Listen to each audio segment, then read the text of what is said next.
Good morning students. Today we are going to discuss how can we say the rational number is terminating decimal or non-terminating decimal.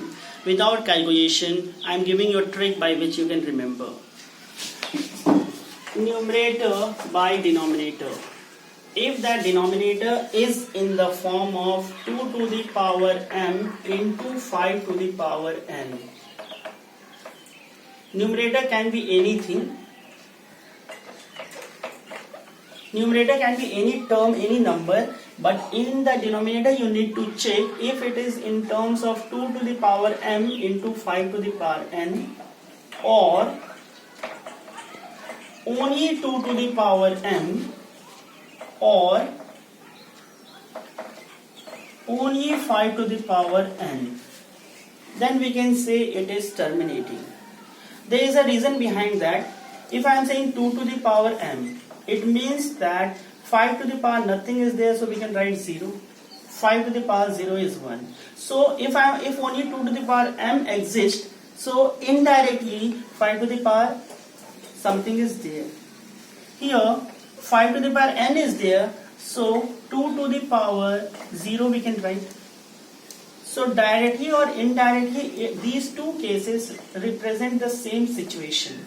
So you need to understand that in the denominator it should be in terms of 2 to the power m into 5 to the power n, or only 2 to the power m, or only 5 to the power n. So we can say that these are terminating decimals. Terminating decimals. Terminate means which comes to an end. Okay, so terminating means it is coming to an end. For example, 1 by 4. If the question is given 1 by 4, so we can write 1 by 2 to the power 2. So simply we can say it is terminating decimal. If the question is given 9 by 81, so 9 by 81 is 3 to the power 4. So this is non-terminating.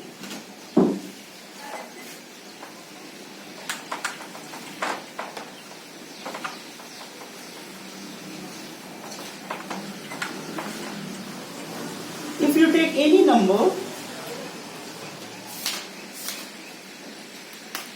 suppose that it is 5 to the power 8.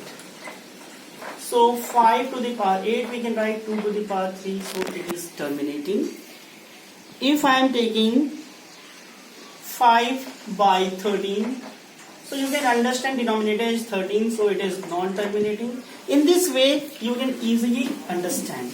So if it is if in the denominator it is in the form 2 to the power m into 5 to the power n, or only 2 to the power m, or only 5 to the power n, we can say it can be represented as terminating decimal.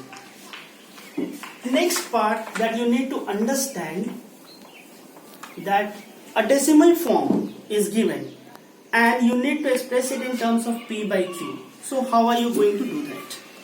Suppose that the question is 0.2 bar and you need to express it in terms of p by q. So try to understand the step. First step is x equals to 0.2 bar. It means that bar is on top of one digit, so you can write 0.22 dot dot dot. This is your equation 1. So bar is on top of one digit, so we will multiply it by 10.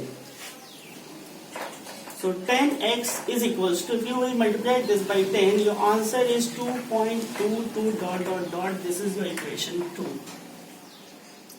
Subtracting equation 1 from equation 2. So here 10x minus x, you will get 9x is equals to 2.22 minus 0.22, you will get 2. So x is 2 by 9. This becomes the answer. This is the easiest way in which you can solve. I am explaining a few more questions so that your concept gets cleared. If the question is, let me rub this question.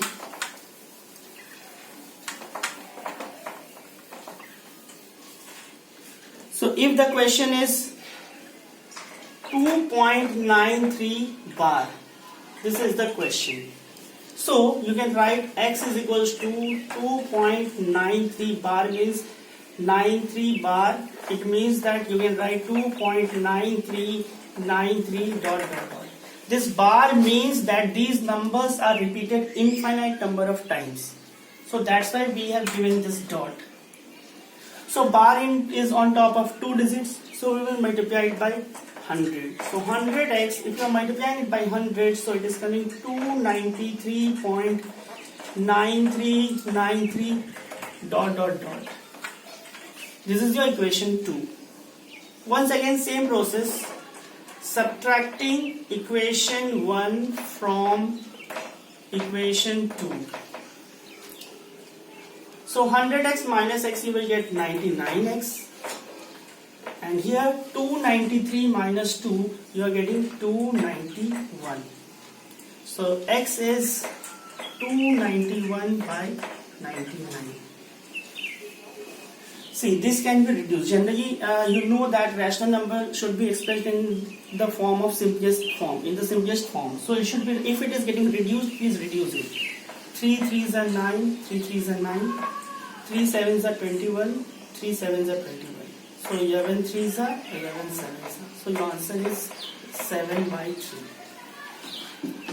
Now, in these two questions, you have seen there is a similarity that after decimal bar is there. By chance, after decimal bar is not there, then what you will do? So I am discussing one question of that type.